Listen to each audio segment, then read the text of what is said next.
Assalamualaikum warahmatullahi wabarakatuh. Kembali lagi di channel aku, Adi Sirianto. Nah, saat ini aku bakal ngebahas bagaimana cara kita untuk memilih jurusan. Apalagi sebentar lagi kan ini untuk daftaran SNMPTN bakalan dibuka. Sekitar kurang lebih 6 hari lagi akan dibuka. Jadi harus bisa mempersiapkan diri dari sekarang. Dan yang namanya memilih jurusan bukanlah sesuatu hal yang mudah. Memilih jurusan bukan sesuatu hal yang bisa langsung dipilih dalam satu hari, ataupun satu malam, ataupun 1 jam bahkan. Jadi kita itu harus bisa menentukan bagaimana tujuan kita ke depannya, bagaimana planning kita ke depannya, dan sebagainya. Jadi di sini aku bakal ngasih tahu aja bagaimana cara untuk bisa memilih jurusan yang sekiranya bakalan sesuai dengan passion, minat, bakat, dan keinginan dan kemampuan yang kita miliki saat ini juga. Jadi bagaimana caranya? Yang pertama adalah lihat dari minat dan keinginan kuat dalam hati. Nah, ini adalah salah satu fondasi utama, salah satu fundamental utama dalam memilih suatu jurusan. Karena misalkan emang kita memilih suatu jurusan nggak sesuai dengan minat, apalagi nggak ada di dalam hati, nggak berkeinginan untuk ke jurusan itu, biasanya bakal malas-malesan nanti saat kita sudah masuk ke jurusan tersebut. Dan coba bayangkan jika kita mengambil S1 di jurusan A dan kita nggak suka, dalam hati kita itu tidak menginginkan jurusan tersebut. Bagaimana rasanya selama 4 tahun kita berkuliah, kita menimba ilmu, tetapi menimba ilmu yang tidak kita inginkan. Pasti akan merasa berat selama 4 tahun itu. Jadi harus benar-benar di dalam hati dan minat dari kita semua. Jangan pernah salah pilih jurusan, jangan pernah salah untuk bisa memilih. Kemudian ada juga yang kedua, jangan mementingkan gengsi semata. Nah, banyak di antara kita semua, banyak juga yang nanya ke aku, "Kak, misalkan ambil jurusannya gimana ya? Soalnya keren, soalnya gini lah." Itu adalah sesuatu hal yang salah, itu adalah suatu pemikiran yang sangat tertutup.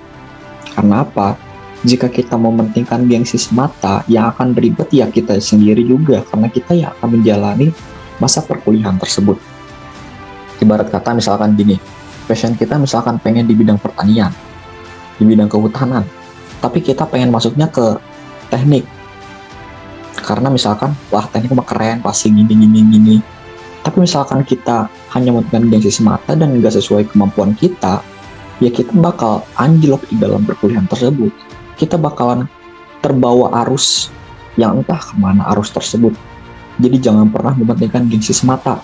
Jangan pernah karena jurusan tersebut keren, jadi kita memilihnya, jangan. Itu adalah sesuatu hal yang sangat salah dalam memilih jurusan.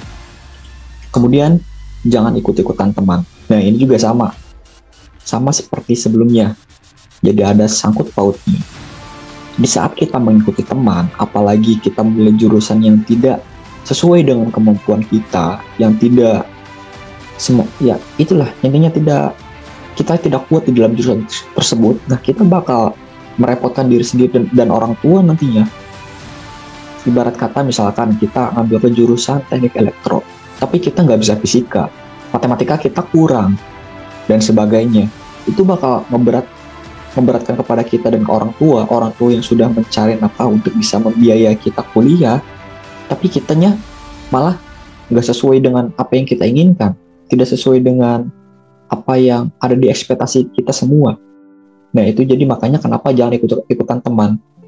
Terusnya kenapa suka ada yang namanya salah jurusan. Sebenarnya kalimat salah jurusan nggak ada. Kalimat salah jurusan adalah untuk mereka orang-orang yang mengikuti teman-temannya memilih jurusan tanpa mereka melihat terlebih dahulu kemampuan dan apa sih yang dia ataupun yang mereka miliki kemampuannya. Ibarat kata, misalkan aku lebih suka dalam suatu perencanaan, aku lebih suka di dalam suatu gambar. Nah, aku nggak akan mungkin pilih kedokteran dong, karena kedokteran nggak akan mungkin banyak gambar gitu.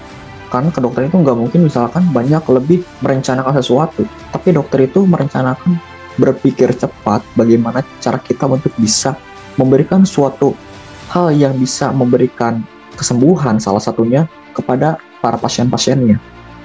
Jadi itulah mengapa jangan pernah ikut-ikutan teman dalam memilih jurusan. Kemudian yang kelima, ataupun yang selanjutnya itu ada bakat dan hobi. Jadi kita itu memilih jurusan sesuai dengan bakat dan hobi yang kita miliki. Misalkan, kalian punya hobi di dalam olahraga, baik itu di olahraga apapun, misalkan basket, futsal, sepak bola, bulu tangkis, dan sebagainya.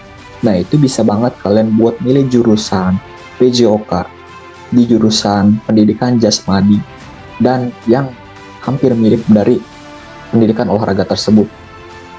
Jangan misalkan kita memilih jurusan olahraga, tapi padahal bakat kita di dalam teknologi, bakat kita di dalam mengajar gitu, itu bakalan salah gitu, akan ada salah kaprah di dalam pemilihan jurusan tersebut.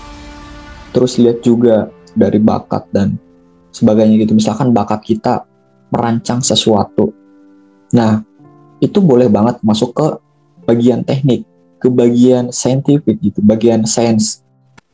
Gak akan mungkin misalkan kita pandai merakit, tapi kita masuknya ke bagian pertanian, itu kan agak kurang masuk akal juga. Mungkin ada sedikit, namun itu tidak akan secara seluruhnya ada di dalam pertanian tersebut, dalam bidang merakit gitu. Kemudian lihat juga dari karakter diri sendiri. Nah, manusia itu punya dua sifat karakter, yaitu introvert dan extrovert. Banyak jurusan yang mayoritas mahasiswanya adalah mahasiswa introvert, dan banyak juga mayoritas yang mahasiswanya extrovert. Ibarat kata misalkan kita pendiam. Nah, kita ya seenggaknya bisa juga memilih jurusan yang nanti pada saat kita kerja itu akan lebih banyak sendiri dibandingkan perkelompok. Misalkan aku kan bukan termasuk orang yang introvert ya, jadi lebih ke ekstro gitu.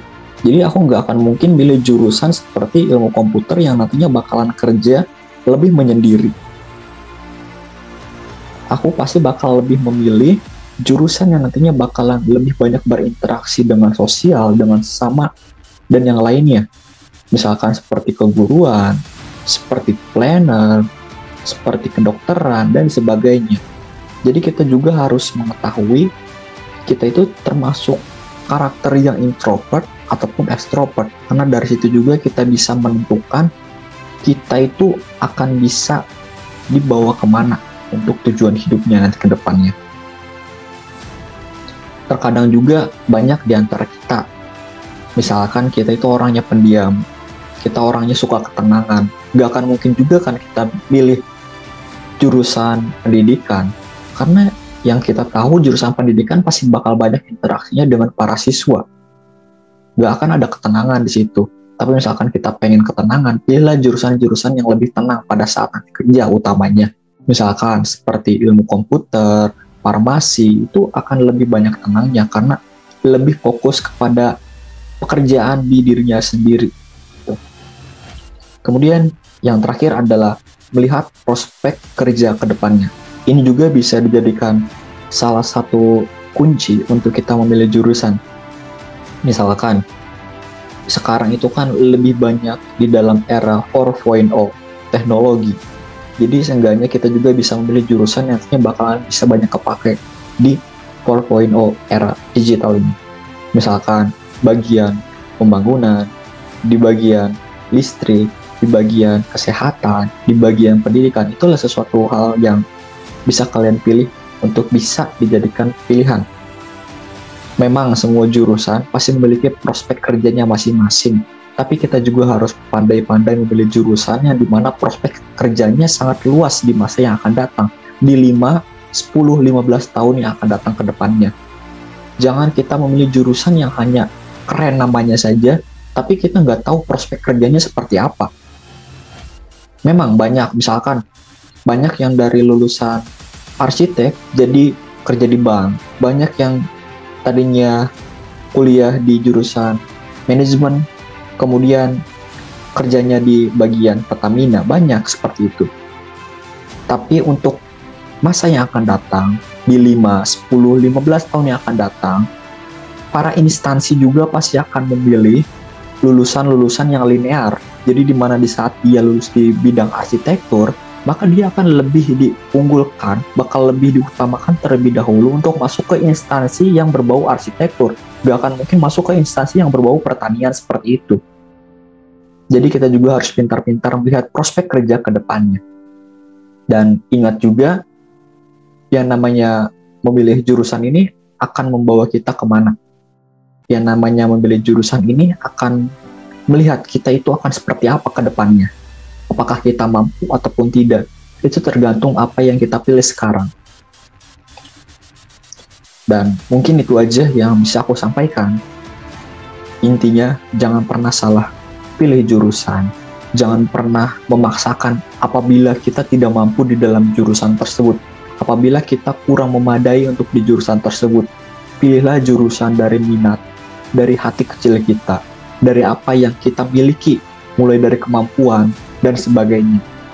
Aku di sini mendoakan kalian semua agar bisa lulus di perguruan tinggi, di politeknik, di sekolah kedinasan, ataupun di jurusan yang kalian inginkan. Kurang lebihnya mohon maaf. Wabillahi taufiq wal hidayah. Wassalamualaikum warahmatullahi wabarakatuh.